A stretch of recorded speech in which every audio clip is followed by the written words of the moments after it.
Good morning, student. I hope you are doing well. Please, student, listen the video as well as read your textbook thoroughly. Okay, I know this chapter is little bit lengthy, so you have to be give a extra effort.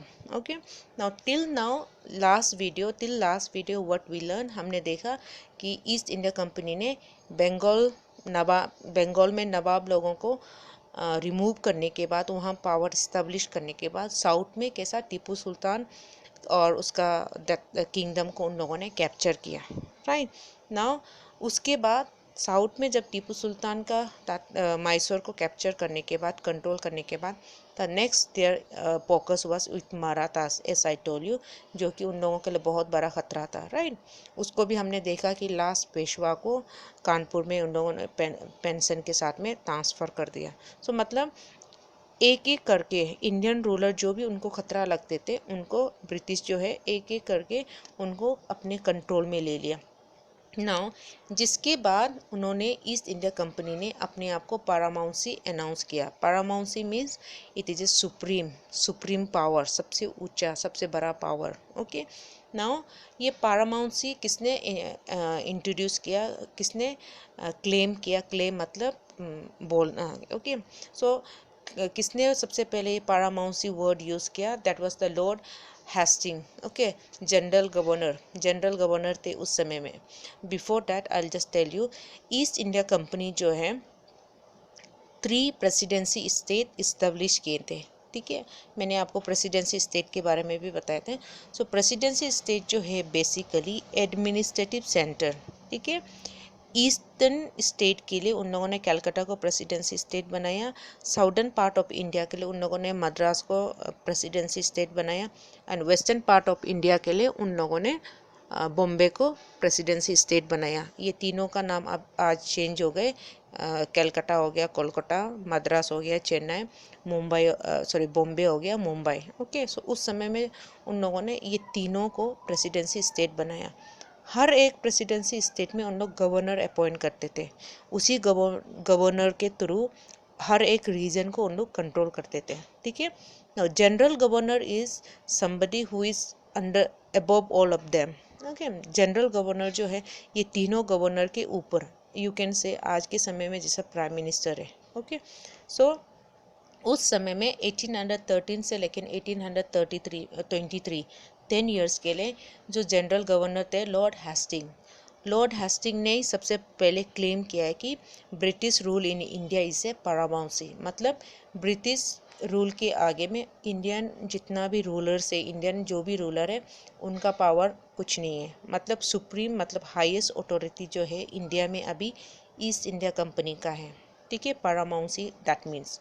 Now अगर देखेंगे कि east India company India में trading करने आए थे। Right अभी अपने आप को वो लोग पारामाउंसी क्लेम कर रहे हैं, अपने आप को बोल रहा है कि वो लोग सुप्रीम अथॉरिटी है, हाईएस्ट पावर है इंडिया में।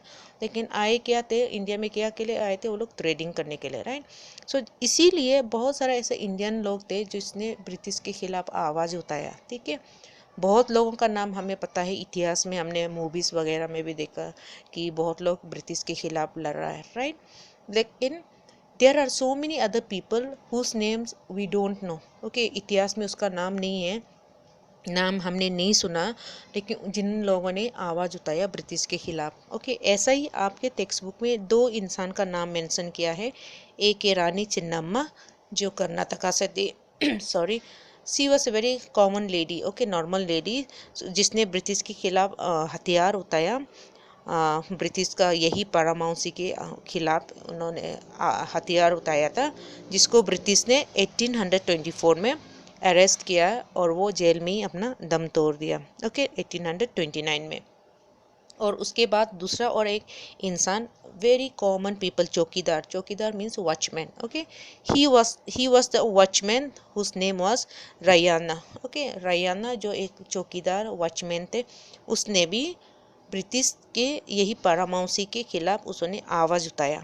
ठीक है, जिसने वहाँ के ओके ये कौन सी जगह से थे वो भी कर्नाटका का ही एक small area in between Karnataka and Maharashtra area में। ओके, संगोली, ओके संगोली उसी एरिया का एक चौकीदार ने भी जिसने आवाज़ उठाया, और उसके साथ साथ उसी एरिया लोकल एरिया ने भी रैयाना को बहुत सपोर्ट किया कि ब्रिटिश के खिलाफ उसने आवाज़ उठाया। ओके, तो आप भी सरप्राइज होंगे क्योंकि इन ये सब का नाम हमने कभी हिस्ट्री में नहीं सुना, कभी इनका मूवी नहीं देखा, राइट।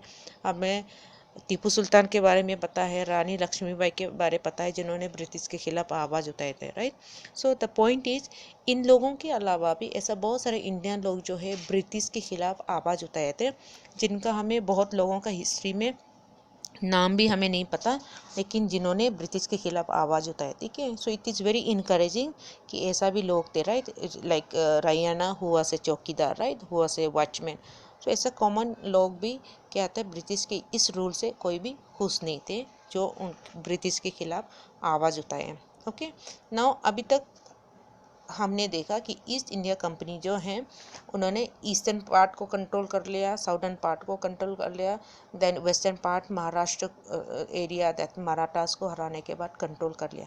सो इसीलिए उन लोगों ने अपने आप को पारामाउंसी डिक्लेयर किया, राइट। नाउ उनको और एक चीज़ का खतरा था, that is from the northern part of India. Okay, northern part of India से उनको खतरा था। Look at the world map, मैंने यहाँ पे वर्ल्ड मैप लेके आए, इंडिया, चाइना, रशिया सबसे ऊपर। Could you see in the map? Yes, that was the Russia. So उस समय में रशिया से बहुत ज़्यादा इन्वेंडर, मतलब रशिया के से बहुत लोग जो है अलग देशों में क्या कर रहे थे, घुसपैठी कर रहे थे।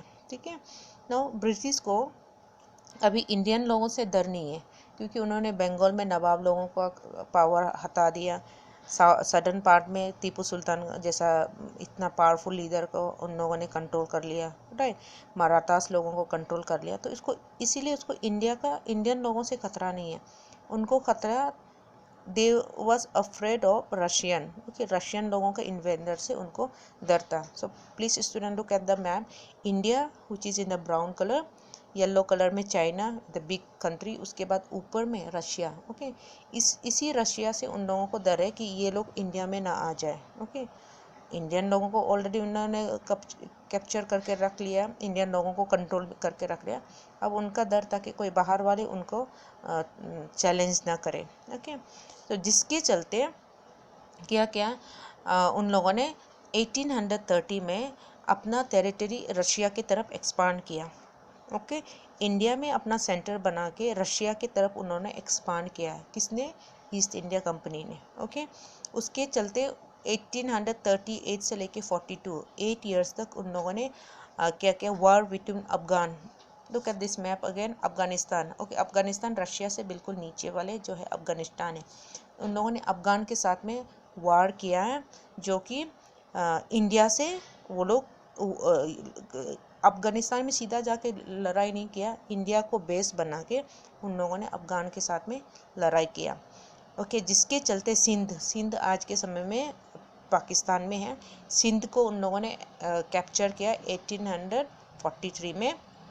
और उसके बाद उन्होंने पंजाब, जो इंडिया का पंजाब स्टेट है, पंजाब मतलब नॉट ओनली इंडिया के पंजाब, उस समय में Punjab means including Pakistan. Okay, आज हमारे लिए पंजाब अलग, पाकिस्तान अलग है, बट ड्यूरिंग दैट टाइम उन लोगों के लिए क्या था, पाकिस्तान भी part of the Punjab.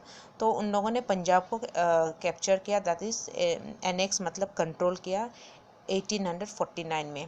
Okay, so if you look at this completely, now India जो अभी ईस्ट इंडिया कंपनी के अंदर में आ गए। ओके, पंजाब, बंगाल, सबसे पहले हमने बंगाल में देखा, फिर southern part of India Tipu Sultan, then western part में महाराष्ट्र, ना अभी नॉर्दर्न पार्ट में भी उन लोगों ने कैप्चर एनेक्स कर लिया, कंट्रोल कर लिया। ठीक है, पंजाब अभी उनके अंदर में आ गया, और पंजाब के को सेंटर बना के बल्कि रशियन इन्वेंडर लोगों को भी उन लोगों ने क्या किया, स्टॉप किया, कंट्रोल किया। ओके, दिस इज़ हाउ, इस चैप्टर में हम यही बताना चाह रहे थे कि कैसा ईस्ट इंडिया कंपनी स्लोली अपना पावर एक्सटेंड करते गए। ठीक है, नाउ उस